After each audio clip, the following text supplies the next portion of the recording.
We are only 2 weeks into the NFL preseason, and we have seen an insane amount of ACL tears and other preseason-related injuries that have already drastically affected multiple NFL teams going into when it matters week 1 of the NFL season. Aaron Rodgers has come out and against the preseason football ways. Jordy Nelson out with the ACL tear. Kelvin Benjamin out with the ACL tear.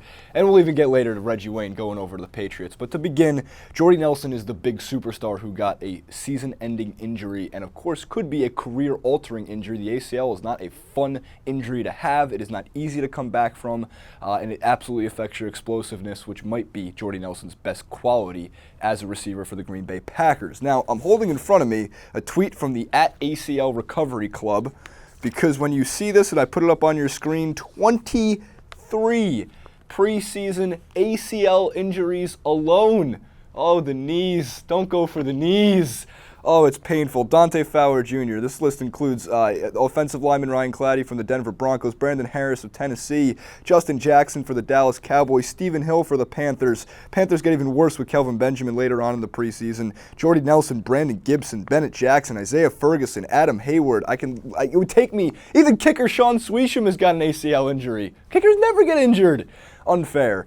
So the @ACL Recovery Club, great Twitter handle. Hopefully that you guys get better and fast so we can see you on the field in 2016, 2017, because they're not going to be taking the field in 2015.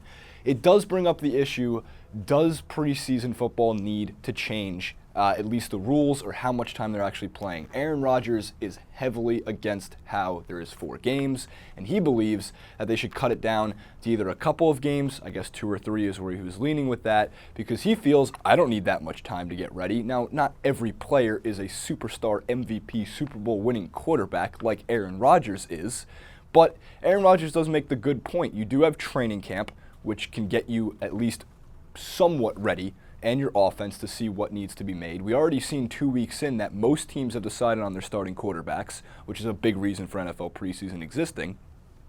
And moving forward, you would think that with all these injuries occurring, maybe we should cut it down to 2 or 3 games, even just take out one of them, because then we can get to football a little bit faster, actual football, week 1 of the regular season football.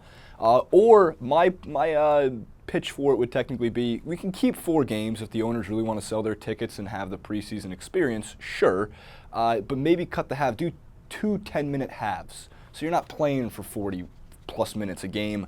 You don't need to run all 3 of your offenses, or for some teams, all 4 of your offenses as defenses, of course, all get played in there. So it does beg the question, and I'm curious what you guys think as well. Before we get on to Reggie Wayne moving over to the Patriots, what do you guys think you should do about the preseason in the NFL? Should we change the rules? Should we cut down a week or 2? Do you agree with Aaron Rodgers? Make sure to comment down in the comment section. Moving forward, the all-time leading Indianapolis Colts wide receiver in yards and receptions, Reggie Wayne, been there since 2001. I don't even remember watching the NFL without Reggie Wayne. That's how young I am. Is moving over to the rival, at least when Peyton Manning was on the Colts, the rival of the New England Patriots. Bill Belichick has actually praised Reggie Wayne almost throughout his entire career. He's a very high IQ football player. And, even last year, he had about 800 receiving yards on 60-plus receptions, still effective at 36 years old. And going into the Patriots offense, I can't imagine someone as smart as Bill Belichick when it comes to making his game plans, not utilizing a Reggie Wayne in the right situations. I don't think we're going to see Reggie Wayne get, 100 targets this season. Not 1,000 yards receiving, but he will be effective. He's a veteran. He knows the game. He knows the offenses, especially in the AFC. So Colts fans aren't happy about that. But thanks to our executive producer, Dan Keston, who was informing me earlier today, Colts fans should be more pissed at their management than at Reggie Wayne himself. Yes, he's a lifelong Colt, but you really weren't that upset when Peyton Manning left for the Denver Broncos, because you guys understood that it's a change of era. We need to get a new quarterback, and you got Andrew Luck out of the deal. So I don't know what you can be complaining about even at that point. But Reggie Wayne was not paid the money he wanted. And no, he's not the Kobe Bryant instance of he's going to charge you $20 million a year just to suit up every day, or at least on Sunday.